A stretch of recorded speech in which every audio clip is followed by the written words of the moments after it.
Good afternoon, everyone. My name is Joshua Knight, and I'm at CrossFit Beaufort in Beaufort, South Carolina, here to show you how to do an air squat and also why you should be doing one. It is a very key movement to the human body. It works a lot of major muscle groups, the quads, the glutes, and some of your calves a little bit to a certain degree. And why it's so important is because it's a very functional and very useful movement for your body to have. You see a lot of people, if you've ever been in physical therapy for a knee replacement or a hip replacement, or just anything, dealing with the lower body, you probably did some sit to stands, and that's actually a progression that we're going to talk about later.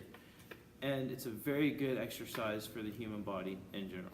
And I always use it for a warm up. It's great for cool downs.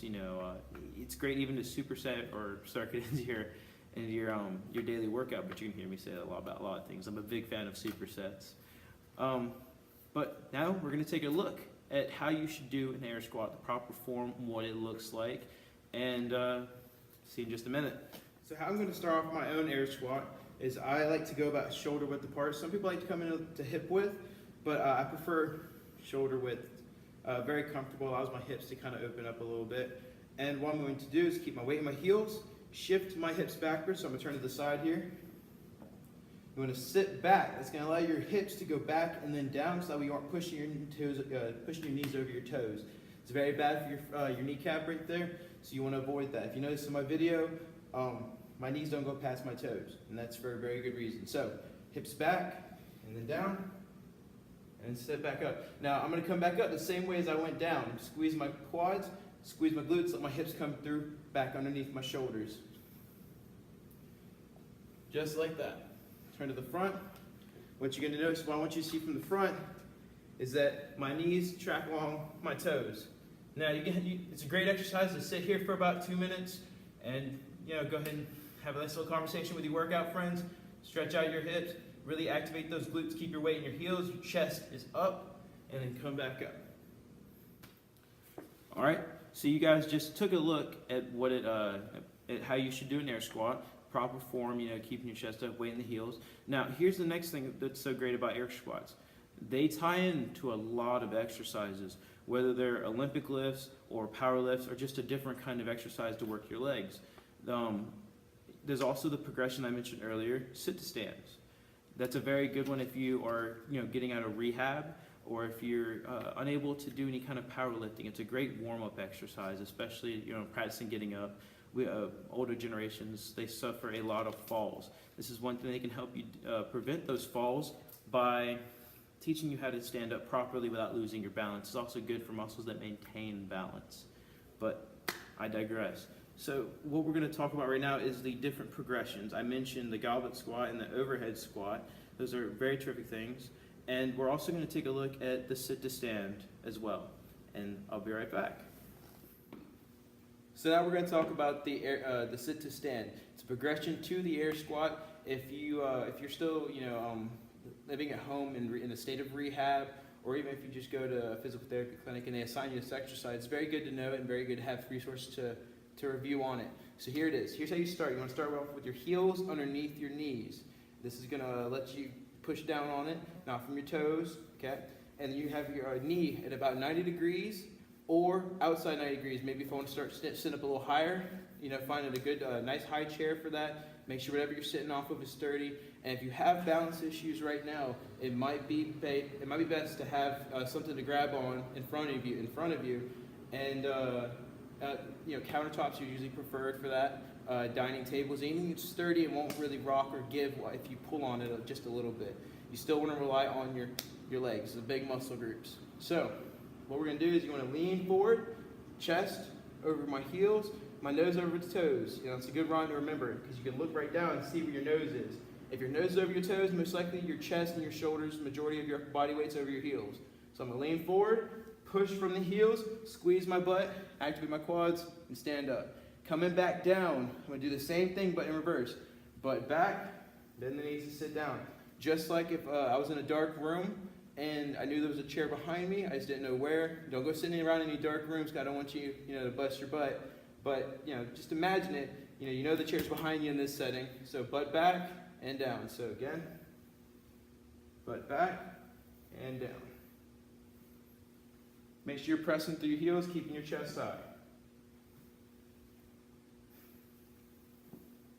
And then progressively get a lower stool or chair, but whatever it is, make sure it's sturdy. All right, so now I'm going to talk about the goblet squat. It's a great progression if you can't do a full front squat with your wrists. Maybe it bothers you. Maybe if you cross your arms, it bothers your shoulders. Or maybe you just don't even want to lift that heavy of a weight. That's perfectly fine. We still want to keep you in the gym, keep you moving. So in order to demonstrate, I have an 18-pound kettlebell right here.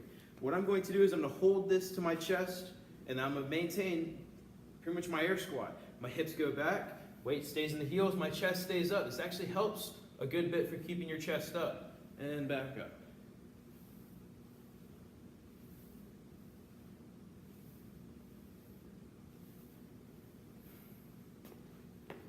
Right here, from the side, hips go back.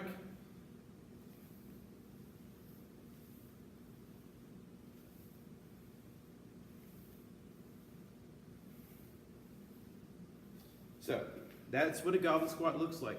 Same thing as an air squat. You're just holding holding an object right here, and it's also very fun to mix up some medicine balls. We have here a 20-pound slam ball, and it's a very terrific workout implement. It's really great. It's right here. Because not all things are made with handles on them, so get you used to handling awkward objects.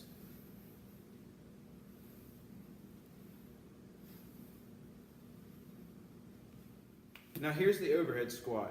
It's a very good full body movement. It activates a lot of muscles in the core, the shoulders, and all the muscles from the squat. It's pretty much the highest level of squat you could do, really. And it's going to reveal anything that's wrong with your regular squat. If you have a deficiency in flexibility or in strength or in a certain muscle group, it's going to show when you do this squat. Now, for my beginners and maybe a few of my intermediates, if you guys feel like you don't have the strength or the flexibility, the stability and flexibility to do this, please hold off on it until you are ready. Okay. For my advanced athletes, work this into your programs. This is going to help out a lot. It's going to help out with holding your shoulders and your upper body steady. It's a very natural skill to hold something over your head, and it complicates that skill to squat with it too. You never know. All right, so let's take a look at it. We get a nice little snatch grip on the bar, and what I'm gonna do is I'm gonna pop that overhead. Usually, if you feel like it, you can start off in a back squat position and pop it up overhead like that. But the point is to get it up overhead, and you want to have your hands a little wide. It's a little more difficult if you do it with your hands closer together. And I'm going to maintain my air squat here and back down. And a good cue for this is punch up. Constantly be activating your shoulders because you don't want to let it sit in the joint. If it sits in the joint, you might be pinching a nerve or a blood vessel or something. Either way, it's bad news. If you don't want to do it, shoulders up, punch up. Butt still goes back and down. Chest stays up.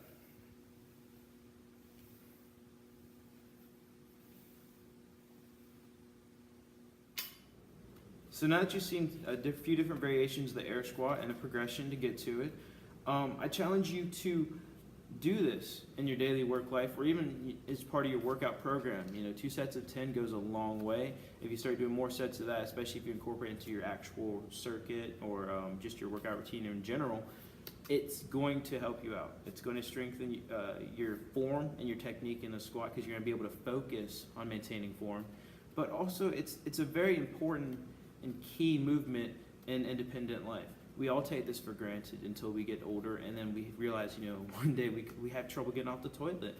And that may seem a little funny, but it's an actual problem. People can't get out of their chairs, they can't get out of the car, can't get up off the toilet. You can't do a lot of things if you don't have the strength to go from a seated position to a standing one. And I call myself Night Fitness and Wellness Training because wellness, wellness equals it's quality of life. And yeah, I'm going to send out more videos, as many as I can. If you have suggestions about exercises I should do videos of, please leave them in the comments. Also subscribe, please, if the little yellow button's still there. I hope it is. But please subscribe and keep your eye out for more videos. I love going over technique. You might learn something, you might not. But have a good day. Don't forget to work hard and work smart.